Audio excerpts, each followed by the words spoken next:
Analisis isu terkait Smart Governance dengan perspektif manajemen ASN dan Smart ASN. Saya memperkenalkan diri saya adalah peserta Latsar CPNS Angkatan 14 Kelompok 3 di Kabupaten Lombok Tengah. Nama saya Endasari Sinaga AMDCAP, golongan 2C, profesi bidan, instansi Puskesmas Langko. Smart Governance adalah sebuah tata kelola pemerintah yang cerdas yang bertujuan untuk mewujudkan tata kelola dan tata pamong pemerintahan daerah yang baik dan terus berupaya meningkatkan kualitas kinerja birokrasi melalui inovasi pemanfaatan teknologi.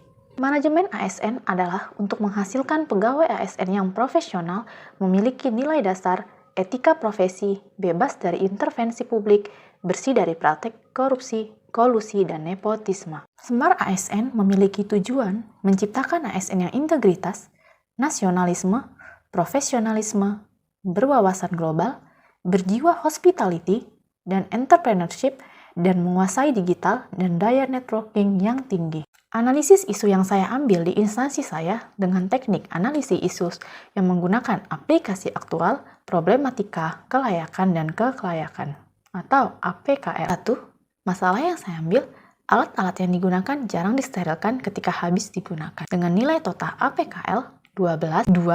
Tidak berjalannya prolanis dalam terbentuknya klub prolanis yang terdaftar di BPJS, padahal banyak penderita hipertensi dan DM. Dengan total APKL 16. 3. Pemahaman ibu hamil di wilayah kerja Puskesmas Langko tentang vaksin COVID sedikit dan banyak ibu hamil yang tidak ingin divaksin dengan nilai APKL 14. 4. Kepatuhan minum obat TB yang kurang pada pasien TB dengan nilai APKL 11. 5. Kurangnya pemahaman KIE remaja tentang pernikahan dini yang banyak di wilayah kerja PKM Langko dengan nilai APKL 12. Di sini saya menilai kembali dengan teknik USG dengan memperkecil kembali dengan 3 isu yang saya ambil dengan nilai yang tinggi. Di sini yang saya dapat adalah tidak berjalannya prolanis dalam terbentuknya klub prolanis yang terdaftar di BPJS, padahal banyak menderita hipertensi dan DM yang berdampak pada pelayanan publik karena faktor teknologi dan faktor integritas pada pegawainya. Hal identifikasi yang berkembang di Puskesmas Langko adalah tingkat promosi kesehatan dan kegiatan penyakit spesialistik, hipertensi dan DM yang belum ditingkatkan, padahal 2 penyakit ini adalah penyakit yang mengurangi umur seseorang. Perlu dibentuknya program prolanis mendorong peserta penyandang penyakit kronis DM tipe 2 dan hipertensi mencapai kualitas hidup optimal. Kegiatan prolanis merupakan program baru pemerintah dan berbentuk kerja tim, sehingga akan mempengaruhi pengetahuan dan motivasi peserta untuk hadir serta tenaga kesehatan yang menanganinya. Kinerja puskesmas yang mendasari kegiatan berbasis online dan digital yang membuat pegawai malas dalam mengentri prolanis dan membuat grup prolanis di Piker BPJS menyebabkan kurangnya edukasi dan pelayanan prima untuk kesembuhan seperti penyuluhan, kunjungan non-visit, dan kegiatan seperti senam prolanis kepada pasien yang menderita hipertensi dan DM. Program prolanis bekerja sama dengan BPJS agar program yang berjalan terdata secara online dan kepedulian akan 2 penyakit terbesar di Indonesia ini bisa sama-sama teratasi dengan kolaboratif antara pelayanan publik kesehatan dan BPJS. Prolanis yang dilaksanakan dalam Vaskes tingkat 1 merupakan langkah penting untuk penanganan penyakit hipertensi dan DM tipe 2. Sebaiknya puskesmas menjalankannya dan mendaftarkan pasien DM dan hipertensi ke grup prolanis yang ada di Piker BPJS lebih menggiatkan promosi prolanis untuk meningkatkan pengetahuan dan kesadaran masyarakat mengenai isu ini.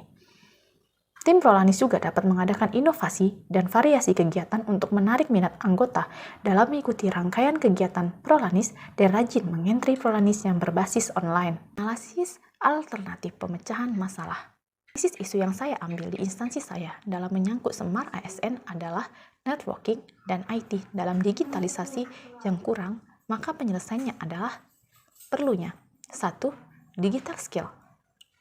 Kemampuan pegawai Puskesmas Langko dalam mengetahui dan mau menggunakan perangkat untuk mencapai sebuah kinerja program agar terlaksananya dengan cepat dan mudah dan tercapai dengan cara membuat tim prolanis bagian entry, belajar mengentry menggunakan komputer berbasis online. 2. Membuat daftar peserta pasien riwayat DM dan hipertensi menggunakan tabel Excel. 3. Mendaftarkan pasien DM dan hipertensi ke grup prolanis ke Piker BPJS. 4. Membuat komitmen sebuah surat tanda tangan kepada Prolanis agar berkomitmen mengikuti kegiatan Prolanis seperti senam dan edukasi. 5. Membuat grup WA khusus Prolanis di setiap desa.